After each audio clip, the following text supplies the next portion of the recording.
The open മൈക്കിലേക്ക് നിങ്ങൾക്ക് സ്വാഗതം. ഒരു നിമിഷം ഇതൊന്ന് ആലോചിച്ചു നോക്കൂ. ഗുരുതരമായ ഒരു അസുഖം ബാധിച്ച ഒരു ചെറുപ്പക്കാരൻ ചികിത്സ തുടങ്ങുന്നതിനു മുമ്പ് ഭാവിയിൽ ഒരു കുഞ്ഞിന് ജന്മം നൽകാൻ വേണ്ടി തന്റെ ബീജം ശീതീകരിച്ച് സൂക്ഷിക്കാൻ തീരുമാനിക്കുന്നു. അതൊരു പ്രതീക്ഷയാണ്. അതെ, ഭാവിക്ക് വേണ്ടിയുള്ള ഒരു കരുതൽ. എന്നാൽ ചികിത്സയ്ക്കിടയിൽ അദ്ദേഹം മരണപ്പെട്ടാലോ? ആ പ്രതീക്ഷയ്ക്ക് എന്ത് സംഭവിക്കും? അതെ, ശീതീകരിച്ച് സൂക്ഷിച്ച ആ ജനിതക വസ്തുവിൽ, ആ ജീവന്റെ വാഗ്ദാനത്തിൽ ആർക്കാണ് അവകാശം? ഇത് വെറുമൊരു സാങ്കല്പിക ചോദ്യമല്ല. അല്ലേയല്ല. ഈ അടുത്ത് ഡൽഹി ഹൈക്കോടതിയുടെ മുന്നിലെത്തിയ ഒരു യഥാർത്ഥ കേസിനെക്കുറിച്ചാണ് നമ്മൾ ഇന്ന് ആഴത്തിൽ പരിശോധിക്കുന്നത്. ക്യാൻസർ ബാധിച്ചു മരിച്ച തങ്ങളുടെ ഏക മകന്റെ വംശം നിലനിർത്താൻ അതെ, അവന്റെ ശീതീകരിച്ച ബീജം ഉപയോഗിച്ചൊരു പേരക്കുഞ്ഞിനെ വേണമെന്ന ആവശ്യവുമായി ഒരച്ഛനും അമ്മയും കോടതിയെ സമീപിച്ചപ്പോഴുണ്ടായ ഒരു നിയമ പോരാട്ടമാണിത്. അതെ, തീർച്ചയായും ശാസ്ത്രവും നിയമവും പിന്നെ വൈകാരികതയും ധാർമ്മികതയും എല്ലാം ഒരുമിച്ച് വരുന്നൊരു വിഷയമാണിത്. ശരിയാണ്.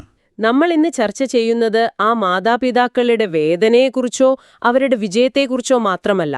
അതിനപ്പുറം ചില കാര്യങ്ങളുണ്ട്. അതെ, മറിച്ച് ആ വിധിയിലേക്കെത്താൻ കോടതിയെ പ്രേരിപ്പിച്ച കാരണങ്ങൾ എന്തൊക്കെയാണ്? എന്തുകൊണ്ടാണ് ജനിതക വസ്തുവിനെ ആദ്യമായി ഒരു സ്വത്തായി, പ്രോപ്പർട്ടിയായി കോടതിക്ക് പരിഗണിക്കേണ്ടി വന്നത്? അതാണ് പ്രധാനം. മരണശേഷം ഒരു പുതിയ ജീവൻ സൃഷ്ടിക്കുന്നതിനെക്കുറിച്ച് ഇന്ത്യയിലെ നിലവിലുള്ള നിയമങ്ങൾ എന്തു പറയുന്നു? അല്ലെങ്കിൽ അതിലും പ്രധാനമായി എന്ത് പറയുന്നില്ല? ഈ ചോദ്യങ്ങളുടെ ഉത്തരങ്ങൾ തേടിയാണ് നമ്മൾ ഈ വിഷയത്തിലേക്ക് ആഴത്തിലിറങ്ങിച്ചെല്ലുന്നത്. ശരി, അപ്പോ നമുക്ക് ഈ വിഷയത്തെ ഒന്ന് കീറിമുറിച്ച് പരിശോധിക്കാം. എന്താണ് യഥാർത്ഥത്തിൽ സംഭവിച്ചത്? കേസിന്റെ അടിസ്ഥാനപരമായ വിവരങ്ങൾ വളരെ ലളിതമാണ്. എന്നാൽ അതിന്റെ പ്രത്യാഘാതങ്ങൾ അതങ്ങനെയല്ല. അല്ലേയല്ല. ഒരു 30 വയസ്സുള്ള യുവാവിന് ക്യാൻസർ സ്ഥിരീകരിക്കുന്നു. സ്വാഭാവികമായും കീമോതെറാപ്പി പോലുള്ള ചികിത്സകളിലേക്ക് കടക്കേണ്ടി വരും. അതെ. അപ്പോൾ ഡോക്ടർമാർ അദ്ദേഹത്തിന് ഒരു ഉപദേശം നൽകി. കീമോതെറാപ്പി കാരണം ഭാവിയിൽ ഒരുപക്ഷെ പ്രത്യുൽപാദന ശേഷിക്ക് പ്രശ്നങ്ങളുണ്ടായേക്കാമെന്ന്. അതൊരു സാധാരണ നടപടിക്രമമാണ്. അതെ. അതുകൊണ്ട് ഒരു മുൻകരുതൽ എന്ന നിലയിൽ അദ്ദേഹം ഡൽഹിയിലെ ഗംഗാറാം ആശുപത്രിയിൽ തന്റെ ബീജം ശീതീകരിച്ച് സൂക്ഷിക്കാൻ തീരുമാനിച്ചു. അവിടെയാണ് ഈ കഥയുടെ തുടക്കം. നിർഭാഗ്യവശാൽ 2020 ആ ചെറുപ്പക്കാരൻ മരണപ്പെട്ടു. ഇവിടെയാണ് മാതാപിതാക്കളുടെ ആഗ്രഹം കടന്നുവരുന്നത്. മകന്റെ വംശം നിലനിർത്തുക, അവന്റെ ഒരു ഓർമ്മയെ ഈ ലോകത്ത് ബാക്കി വയ്ക്കുക എന്ന തീവ്രമായ ആഗ്രഹത്തോടെ അവർ ആ ബീജം ഉപയോഗിച്ചൊരു പേരക്കുഞ്ഞിനെ നേടാൻ തീരുമാനിച്ചു. അവർ ആശുപത്രിയെ സമീപിച്ചു. അതെ. എന്നാൽ കാര്യങ്ങൾ അത്ര എളുപ്പമായിരുന്നില്ല. ആശുപത്രി അധികൃതർ ഒരു നിയമപരമായ പ്രതിസന്ധിയിലായി. ശരിയാണ്. അവരെന്തു ചെയ്യും? മകൻ മരിച്ചുപോയി. ബീജം വിട്ടു നൽകാൻ മാതാപിതാക്കൾ ആവശ്യപ്പെടുന്നു. കൃത്യമായ നിയമങ്ങളോ മാർഗനിർദ്ദേശങ്ങളോ ഇല്ലാത്തൊരു സാഹചര്യത്തിൽ, പ്രത്യേകിച്ചും ഇന്ത്യയിൽ. അതെ, കോടതിയുടെ വ്യക്തമായൊരു ഉത്തരവില്ലാതെ ബീജം വിട്ടു നൽകാൻ സാധിക്കില്ലെന്ന് ആശുപത്രി അധികൃതർ അവരെ അറിയിച്ചു. ഇതൊരു തടസ്സമായിരുന്നില്ല, മറിച്ചൊരു നിയമപരമായ മുൻകരുതലായിരുന്നു. തീർച്ചയായും. ഇതോടെയാണ് മാതാപിതാക്കൾ ഡൽഹി ഹൈക്കോടതിയെ സമീപിക്കുന്നത്. ഇത് കേവലമൊരു നിയമപ്രശ്നമല്ലെന്ന് നമ്മൾ ഓർക്കണം. തങ്ങളുടെ മകന്റെ ഓർമ്മയും പാരമ്പര്യവും നിലനിർത്താനുള്ള മാതാപിതാക്കളുടെ ആ ഒരു തീവ്രമായ ആഗ്രഹമാണ് ഇതിനു പിന്നിൽ. അതെ, വൈകാരികമായൊരു തലമുണ്ട്. അവർക്ക് അവരുടെ മകന്റെ ഒരു അംശം ഈ ലോകത്ത് നിലനിൽക്കണം. അതേസമയം നിയമപരമായ ഒരു മുൻകരുതൽ എന്ന നിലയിൽ കോടതിയുടെ അനുമതി തേടുക എന്ന ആശുപത്രിയുടെ നിലപാടും ശരിയാണ്. കാരണം ഇതുപോലൊരു വിഷയത്തിൽ മുൻവിധികൾ അധികമില്ല. ഇവിടെയാണ് കാര്യങ്ങൾ ശരിക്കും രസകരമാകുന്നത്. കേസ് ജസ്റ്റിസ് പ്രതിഭ എം സിംഗിന്റെ മുന്നിലെത്തി. വളരെ ആഴത്തിലുള്ള വാദങ്ങൾക്കും പരിശീലനകൾക്കും ശേഷം അവർ മാതാപിതാക്കൾക്ക് അനുകൂലമായി വിധി പ്രസ്താവിച്ചു. അതെ. ആ വിധിയിലേക്ക് നയിച്ച പ്രധാനപ്പെട്ട നിയമപരമായ വാദങ്ങൾ എന്തൊക്കെയാണെന്ന് പരിശോധിക്കേണ്ടത് വളരെ പ്രധാനമാണ്. കാരണം അവയാണ് ഈ വിധിയെ ഒരു നാഴികക്കല്ലായി മാറ്റുന്നത്. തീർച്ചയായും. കോടതിയുടെ വിധി പല പ്രധാനപ്പെട്ട കാര്യങ്ങളെ അടിസ്ഥാനമാക്കിയുള്ളതായിരുന്നു. അതിൽ ഏറ്റവും നിർണായകമായത് മകന്റെ സമ്മതപത്രമായിരുന്നു. ആ കോൺസെന്റ് ഫോം. അതെ. ബീജം ശീതീകരിച്ച് സൂക്ഷിക്കുന്ന സമയത്ത് അദ്ദേഹം ഒപ്പിട്ട് നൽകിയ സമ്മതപത്രത്തിൽ ഒരു കാര്യം വളരെ വ്യക്തമായി രേഖപ്പെടുത്തിയിരുന്നു. എന്തായിരുന്നു അത്? പ്രത്യുൽപാദന ശേഷി സംരക്ഷിക്കാൻ വേണ്ടിയാണ് താനിത് ചെയ്യുന്നത് എന്ന്. ഒരു മിനിറ്റ്, അവിടെ എനിക്കൊരു സംശയമുണ്ട്. പ്രത്യുൽപാദനശേഷി സംരക്ഷിക്കാൻ എന്നു പറയുന്നത് ഒരു സാധാരണ മെഡിക്കൽ നടപടിക്രമത്തിന്റെ ഭാഗമായി പൂരിപ്പിച്ചു നൽകുന്ന ഒരു ഫോമല്ലേ? അതെ, അങ്ങനെ കാണാം. അതിൽ നിന്ന് മരണശേഷം എന്റെ മാതാപിതാക്കൾക്ക് ഇത് ഉപയോഗിച്ച് ഒരു കുഞ്ഞിനെ സൃഷ്ടിക്കാം എന്ന വ്യക്തമായ ആഗ്രഹം അത് കോടതി എങ്ങനെയാണ് വായിച്ചെടുത്തത്? വളരെ പ്രസക്തമായ ചോദ്യമാണ്. ഇതിനെ എതിർത്ത് ആരും വാദിച്ചില്ലേ? അതൊരു ദുർബലമായ വാദമായിരുന്നില്ലേ? എതിർവാദങ്ങൾ തീർച്ചയായും ഉയർന്നിരുന്നു. എന്നാൽ കോടതി അതിനെ കണ്ടത് മറ്റൊരു രീതിയിലാണ്. എങ്ങനെ? പ്രത്യുൽപാദനശേഷി സംരക്ഷിക്കുക എന്നതിന്റെ ആത്യന്തികമായ അർത്ഥമെന്താണ്? ഭാവിയിൽ ആ ശേഷി ഉപയോഗിക്കാൻ ആഗ്രഹിക്കുന്നു എന്ന് തന്നെയാണ്. ശരി. അദ്ദേഹം അവിവാഹിതനായിരുന്നു. അതിനാൽ ആ ആഗ്രഹം അദ്ദേഹത്തിന് തനിച്ചോ അല്ലെങ്കിൽ ഭാവിയിൽ വരാനിരിക്കുന്ന പങ്കാളിയോടൊപ്പമോ ആകാം. പക്ഷേ അദ്ദേഹം മരിച്ച സാഹചര്യത്തിൽ ആ ആഗ്രഹം പൂർണ്ണമായും ഇല്ലാതാകുന്നുണ്ടോ? അതോ അതിന്റെ നടത്തിപ്പിനുള്ള അവകാശം മറ്റാർക്കെങ്കിലും കൈമാറപ്പെടുന്നുണ്ടോ എന്നതായിരുന്നു ചോദ്യം. അദ്ദേഹത്തിന്റെ വ്യക്തമായ നിർദ്ദേശങ്ങൾ ഇല്ലാത്തതുകൊണ്ട് കോടതി അദ്ദേഹത്തിന്റെ ലക്ഷ്യത്തെ, ആ ഇന്റന്റിനെ വ്യാഖ്യാനിക്കാൻ ശ്രമിച്ചു. ഒരു ഇന്റർപ്രിട്ടേഷൻ. അതെ, അതിനെ ഒരു കുഞ്ഞിന് ജന്മം നൽകാനുള്ള പരോക്ഷമായ ആഗ്രഹമായി കോടതി കണക്കിലെടുത്തു. മരിച്ച വ്യക്തിയുടെ ആഗ്രഹത്തിന് കോടതി വലിയ വില കൽപ്പിച്ചു. ഓക്കെ, അപ്പോൾ സമ്മതം ഒരു പ്രധാന ഘടകമായി. മറ്റെന്തായിരുന്നു കോടതിയുടെ നിരീക്ഷണങ്ങൾ? രണ്ടാമത്തേത് ഒരുപക്ഷെ അതിലും പ്രധാനപ്പെട്ട ഒരു കാര്യമാണ്. കോടതി ഒരു അടിസ്ഥാനപരമായ ചോദ്യം ചോദിച്ചു. എന്തായിരുന്നു അത്? നിലവിലുള്ള ഇന്ത്യൻ നിയമപ്രകാരം മരണാനന്തര പ്രത്യുൽപാദനത്തിന് എന്തെങ്കിലും നിരോധനമുണ്ടോ? ഉത്തരം വളരെ വ്യക്തമായിരുന്നു. ഇല്ല, ഒരു നിരോധനവുമില്ല. അങ്ങനെയൊരു നിയമമില്ല. ഇല്ല. ഇന്ത്യയിൽ വാടക ഗർഭധാരണത്തെയും മറ്റനുബന്ധ സാങ്കേതിക വിദ്യകളെയും നിയന്ത്രിക്കാൻ ART ആക്ട് പോലുള്ള നിയമങ്ങളുണ്ട്. എന്നാൽ മരണശേഷം എന്ത് സംഭവിക്കണം എന്നതിനെക്കുറിച്ച് ഈ നിയമങ്ങളെല്ലാം മൗനം പാലിക്കുന്നു. ഒരു ലീഗൽ വാക്യൂം. അതെ, ആ നിയമപരമായ ശൂന്യതയെയാണ് കോടതിക്ക് അഭിമുഖീകരിക്കേണ്ടി വന്നത്. അതുകൊണ്ട് നിലവിലില്ലാത്ത ഒരു നിയന്ത്രണം നിയമത്തിൽ കൂട്ടിച്ചേർക്കാൻ കോടതി തയ്യാറായില്ല. അതായത് നിയമം നിരോധിക്കാത്ത ഒരു കാര്യം തടയാൻ കോടതിക്ക് കഴിയില്ല എന്നതായിരുന്നു നിലപാട്. ഇത് വളരെ പ്രധാനപ്പെട്ട ഒരു പോയിന്റാണ്.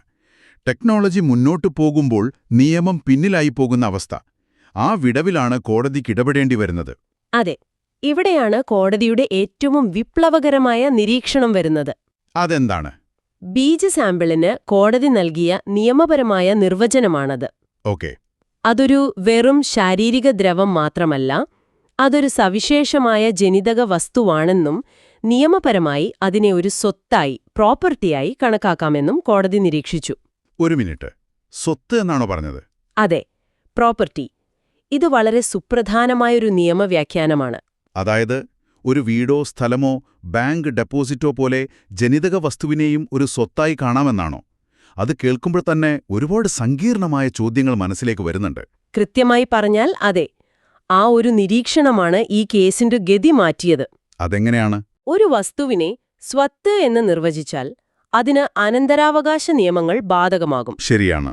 ഈ കേസിൽ മകൻ അവിവാഹിതനായിരുന്നു. അതിനാൽ ഹിന്ദു പിന്തുടർച്ചാവകാശ നിയമപ്രകാരം അവന്റെ നിയമപരമായ അവകാശികൾ മാതാപിതാക്കളാണ്. ഓക്കെ, അപ്പോൾ അത് കണക്റ്റഡായി. അതെ. അതുകൊണ്ട് മകന്റെ സ്വത്തായ ആ ബീജ സാമ്പിളിൽ മാതാപിതാക്കൾക്ക് അവകാശമുണ്ടെന്ന് കോടതി വിധിച്ചു.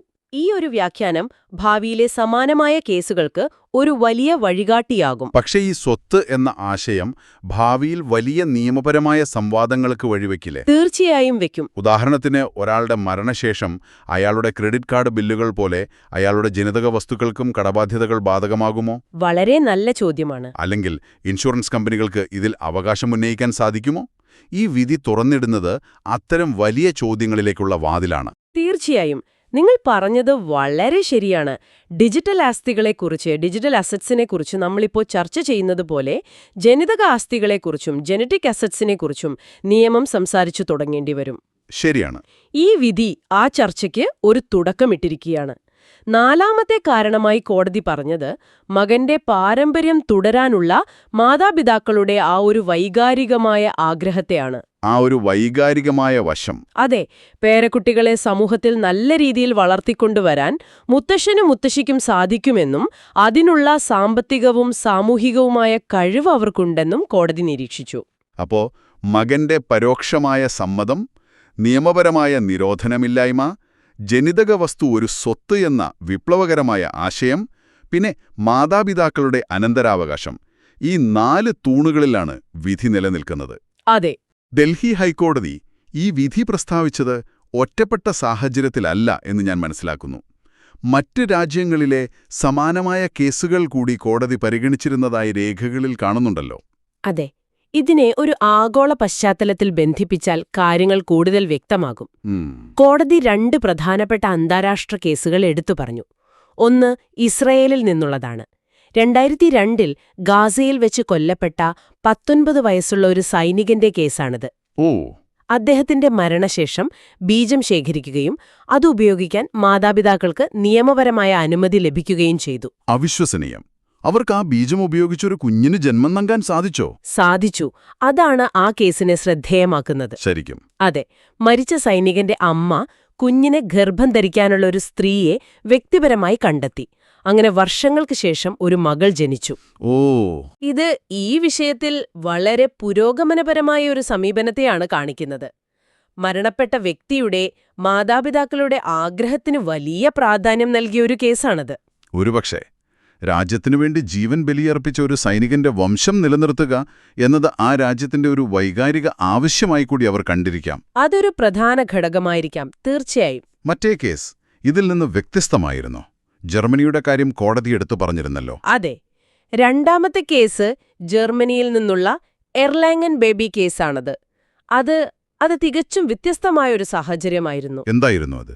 മസ്തിഷ്കമരണം സംഭവിച്ച ഗർഭിണിയായ ഒരു അമ്മയെ 15 ആഴ്ച മാത്രം പ്രായമുള്ള ഗർഭസ്ഥ ശിശുവിനെ രക്ഷിക്കാനായി ആഴ്ചകളോളം വെന്റിലേറ്ററിൽ ജീവനോടെ നിലനിർത്തി. ഓ, അത് വലിയൊരു ധാർമ്മിക പ്രശ്നമാണല്ലോ. അതെ, ഇത് ജർമ്മനിയിൽ വലിയ ധാർമ്മികവും നിയമപരമായ തർക്കങ്ങൾക്കിടയാക്കി. എന്തായിരുന്നു അവിടുത്തെ പ്രധാന തർക്കം? അവിടെ പ്രധാന തർക്കം ഇതായിരുന്നു: മസ്തിഷ്കമരണം സംഭവിച്ച ഒരു സ്ത്രീയുടെ ശരീരം ഗർഭസ്ഥ ശിശുവിനെ സംരക്ഷിക്കാൻ വേണ്ടി മാത്രമായി ഒരു ഇൻക്യുബേറ്ററായി ഉപയോഗിക്കുന്നത് മനുഷ്യന്റെ അന്തസ്സിന് ചേർന്നതാണോ? ശരിയാണ്. അമ്മയുടെ അവകാശങ്ങളാണോ ജനിക്കാനിരിക്കുന്ന കുഞ്ഞിന്റെ അവകാശങ്ങളാണോ വലുത്? ആ സ്ത്രീയുടെ ശരീരം ഒരു മെഡിക്കൽ ഉപകരണമായി കാണുന്നത് ശരിയാണോ? ഒരുപാട് സങ്കീർണമായ ചോദ്യങ്ങൾ. ഈ ധാർമ്മികമായ ചോദ്യങ്ങളാണ് ജർമ്മനിയെ ഒരു യാഥാസ്ഥിതികമായ നിലപാടിലേക്ക് എത്തിച്ചത്. അവസാനം ആ ശ്രമം പരാജയപ്പെടുകയും കുഞ്ഞിനെ രക്ഷിക്കാൻ സാധിച്ചില്ല എന്നതും ആ കേസിന്റെ ദുരന്തപൂർണമായ അവസാനമായിരുന്നു. ഈ 2 കേസുകളും താരതമ്യം ചെയ്തുകൊണ്ട് ഇന്ത്യയുടെ സാഹചര്യത്തിൽ എന്ത് നിലപാട് സ്വീകരിക്കാം എന്ന് കോടതി വിലയിരുത്തി. അപ്പോൾ ഇസ്രായേലിന്റെ പുരോഗമനപരമായ നിലപാടിനും ജർമ്മനിയുടെ യാഥാസ്ഥിതിക നിലപാടിനും ഇടയിൽ ഇന്ത്യയുടെ സാമൂഹിക സാഹചര്യങ്ങൾക്ക് അനുയോജ്യമായ ഒരു തീരുമാനമാണ് ഡൽഹി ഹൈക്കോടതി എടുത്തതെന്ന് പറയാം. അതെ, ഒരു സന്തുലിതമായ സമീപനം. ശരി, ഇതെല്ലാം കേൾക്കുന്ന നിങ്ങൾക്ക് എന്താണിതിൽ നിന്ന് മനസ്സിലാക്കാനുള്ളത്? ഇതൊരു വ്യക്തിപരമായ കേസാണെങ്കിലും അവകാശങ്ങൾ, സാങ്കേതികവിദ്യ, കുടുംബം എന്നിവയെക്കുറിച്ച് വലിയ സംവാദങ്ങൾക്കിത് തുടക്കമിടുന്നു. തീർച്ചയായും. ഈ വിധിയിൽ മാതാപിതാക്കൾക്ക് പൂർണ്ണമായ സ്വാതന്ത്ര്യം നൽകുകയായിരുന്നോ, അതോ കോടതി എന്തെങ്കിലും നിബന്ധനകൾ വെച്ചിരുന്നോ? ഇല്ല, അതൊരു പൂർണ്ണമായ സ്വാതന്ത്ര്യമല്ല. കോടതി ചില കാര്യങ്ങൾ വളരെ വ്യക്തമായി പറഞ്ഞിട്ടുണ്ട്. ഉദാഹരണത്തിന്, ഒന്നാമതായി, ഈ ബീജ സാമ്പിൾ യാതൊരുവിധ വാണിജ്യപരമായോ സാമ്പത്തികപരമായോ ആവശ്യങ്ങൾക്ക് ഉപയോഗിക്കാൻ പാടില്ല. ഓക്കെ, അത് പ്രധാനമാണ്. അതായത്, ഇത് പണം വാങ്ങി മറ്റാർക്കെങ്കിലും നൽകാനോ വാണിജ്യപരമായ വാടക ഗർഭപാത്രത്തിനോ ഉപയോഗിക്കരുത്. ഇതൊരു പ്രധാനപ്പെട്ട സുരക്ഷാ വ്യവസ്ഥയാണ്. ഈ അവകാശം ദുരുപയോഗം ചെയ്യപ്പെടാതിരിക്കാനുള്ള ഒരു മുൻകരുതലാണിത്. അതായത്, ഇത് മകന്റെ വംശം നിലനിർത്താൻ വേണ്ടി മാത്രമുള്ളതാണെന്ന് ഉറപ്പുവരുത്തുന്നു. അതെ. പക്ഷേ മകൻ ജീവിച്ചിരുന്നെങ്കിൽ ഒരുപക്ഷേ അദ്ദേഹം വിവാഹം കഴിച്ച് പങ്കാളിയുടെ കൂടെ ഒരു കുഞ്ഞിന് ജന്മം നൽകാനായേക്കില്ലേ ആഗ്രഹിക്കുക? സാധ്യതയുണ്ട്. മരിച്ച വ്യക്തിയുടെ പങ്കാളിക്ക് പകരം മാതാപിതാക്കൾക്ക് ഈ അവകാശം നൽകുന്നത് ഭാവിയിൽ, പ്രത്യേകിച്ച് വിവാഹിതരുടെ കാര്യത്തിൽ പ്രശ്നങ്ങളുണ്ടാക്കില്ലേ? തീർച്ചയായും ഉണ്ടാക്കാം. അതുകൊണ്ടാണ് കോടതി മറ്റൊരു കാര്യം കൂടി എടുത്തു പറഞ്ഞത്.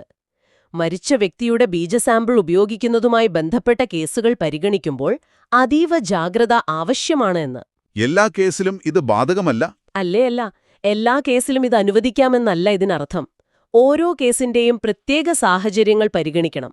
ഈ കേസിൽ മകൻ അവിവാഹിതനായിരുന്നു എന്നത് ഒരു നിർണായക ഘടകമാണ്. അയാൾക്കൊരു ഭാര്യയുണ്ടായിരുന്നെങ്കിൽ കാര്യങ്ങൾ തികച്ചും വ്യത്യസ്തമാകുമായിരുന്നു. അപ്പോൾ ആരുടെ അവകാശത്തിനാണ് മുൻഗണന എന്ന ചോദ്യം വരും. ശരിയാണ്. പൂർവമായ ഒരു തീരുമാനമാണ്. അപ്പോൾ നമ്മൾ ഇന്ന് ചർച്ച ചെയ്ത കാര്യങ്ങൾ ചുരുക്കി പറഞ്ഞാലേ, മരിച്ച വ്യക്തിയുടെ മുൻകൂട്ടിയുള്ള എന്നാൽ പരോക്ഷമായ സമ്മതം, ജനിതക വസ്തുവിനെ സ്വത്തായി കണക്കാക്കിയുള്ള അനന്തരാവകാശികളുടെ അവകാശം, പിന്നെ നിലവിലുള്ള നിയമത്തിൽ വ്യക്തമായ നിരോധനമില്ലായ്മ എന്ന നിയമപരമായ ശൂന്യത, അതെ, എന്നീ കാരണങ്ങളാൽ ഇന്ത്യയിൽ മരണാനന്തര പ്രത്യുൽപാദനത്തിനുള്ള സാധ്യതകൾക്ക് ഡൽഹി ഹൈക്കോടതിയുടെ വിധി ഒരു വഴി തുറന്നിട്ടിരിക്കുകയാണ്. ഇവിടെ ഏറ്റവും ശ്രദ്ധേയമായ കാര്യം ശാസ്ത്രത്തിന്റെ വളർച്ചയോട് നിയമം എങ്ങനെ പ്രതികരിക്കുന്നു എന്നതാണ്. ശരിയാണ്. പതിറ്റാണ്ടുകൾക്ക് മുൻപ് വരെ മാതൃത്വത്തിന്റെയും പിതൃത്വത്തിന്റെയും നിർവചനങ്ങൾ വളരെ ലളിതമായിരുന്നു. എന്നാൽ ഇന്ന് വാടക ഗർഭധാരണം, IVF, ഇപ്പോൾ മരണാനന്തര പ്രത്യുൽപാദനം, അങ്ങനെ പലതും. അതെ, നിയമം ഒരിക്കലും മുൻകൂട്ടി കാണാത്ത സാഹചര്യങ്ങൾ സാങ്കേതികവിദ്യ സൃഷ്ടിക്കുകയാണ്. സാങ്കേതികവിദ്യ അതിവേഗം മുന്നോട്ട് കുതിക്കുമ്പോൾ നിയമം വളരെ പതുക്കെയാണ് സഞ്ചരിക്കുന്നത്. ആ വിടവ്. അതെ, ആ വിടവ് നികത്താനുള്ള കോടതിയുടെ ഒരു ശ്രമമാണ് ഈ വിധി. ഈ പുതിയ യാഥാർത്ഥ്യങ്ങൾക്ക് ഒരു നിയമപരമായ ചട്ടക്കൂടുണ്ടാക്കുന്നതിലേക്കുള്ള ഒരു പ്രധാനപ്പെട്ട ചവിട്ടുപടിയാണിത്. നമ്മൾ മാതാപിതാക്കളുടെ അവകാശത്തെക്കുറിച്ചും മരിച്ച മകന്റെ ആഗ്രഹത്തെക്കുറിച്ചും സംസാരിച്ചു. നിയമത്തിന്റെയും ശാസ്ത്രത്തിന്റെയും സാധ്യതകളെക്കുറിച്ച് ചർച്ച ചെയ്തു. എന്നാൽ ഈ വിധിയിലൂടെ ഒരു പുതിയ ജീവൻ ഈ ലോകത്തേക്ക് വരാൻ പോവുകയാണ്. അതാണ് ഏറ്റവും പ്രധാനം. അത് നിങ്ങൾക്ക് ചിന്തിക്കാനായി ഒരു ചോദ്യം നൽകുന്നു. ജനിക്കാൻ പോകുന്ന ആ കുഞ്ഞിന്റെ അവകാശങ്ങളെക്കുറിച്ച് എന്തു പറയുന്നു? തന്റെ പിതാവിനെ ഒരിക്കലും കാണാൻ സാധിക്കാത്ത, താൻ ജനിക്കുന്നതിനു മുൻപേ അദ്ദേഹം മരിച്ചുപോയി എന്ന യാഥാർത്ഥ്യവുമായി ജീവിക്കേണ്ടി വരുന്ന ഒരു കുട്ടി, മുത്തശ്ശനും മുത്തശ്ശിയാലും വളർത്തപ്പെടുന്ന ഒരു കുട്ടി. അവർക്ക് കുട്ടിയെ നന്നായി വളർത്താൻ സാധിക്കുമെന്ന് കോടതി നിരീക്ഷിച്ചു. അതെ, എന്നാൽ ഇത്തരമൊരു പാരമ്പര്യത്തിലേക്ക് ജനിച്ചു വീഴുന്ന ഒരു കുട്ടിക്ക് അതുല്യമായ മാനസികവും സാമൂഹികവുമായ എന്തു വെല്ലുവിളികളാവും നേരിടേണ്ടി വരിക? ആ കുഞ്ഞിന് തന്റെ അച്ഛന്റെ മെഡിക്കൽ ചരിത്രമോ പാരമ്പര്യമോ അറിയാനുള്ള അവകാശമുണ്ടോ? സമൂഹം ആ കുട്ടിയെ എങ്ങനെ കാണും? ഈ ചോദ്യങ്ങൾക്ക് ഉത്തരം കണ്ടെത്തേണ്ടിയിരിക്കുന്നു. നമ്മുടെ കയ്യിലുള്ള രേഖകളിൽ അതിനെക്കുറിച്ച് പറയുന്നില്ല. പക്ഷേ ഈ കഥയുടെ അടുത്ത ഏറ്റവും പ്രധാനപ്പെട്ട അധ്യായം ഒരുപക്ഷെ അതാണ്.